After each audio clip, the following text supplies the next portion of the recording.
Syederolun suasana haru mewarnai kediaman Saliah di Desa Pejambu, Kecamatan Singkohor, Aceh Singkil.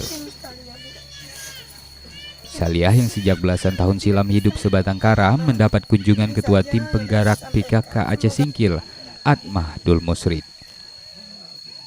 Nenek yang kini berusia lebih separuh abad itu tak mempunyai suami maupun anak. Sementara untuk memutar roda perekonomiannya, Saliah membuat tikar pandan dan berjualan jajanan ringan di gubuk reotnya.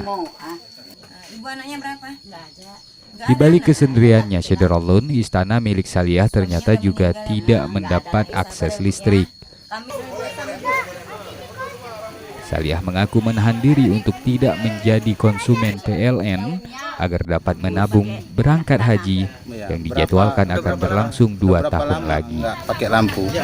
Sampai sini udah 6 tahun. Sendirian tinggal udah berapa lama? 4 ya.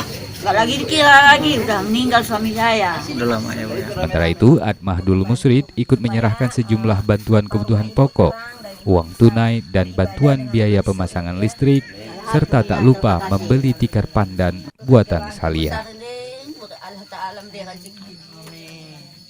Dari Singkil, Dede Rosadi, Serambi On TV.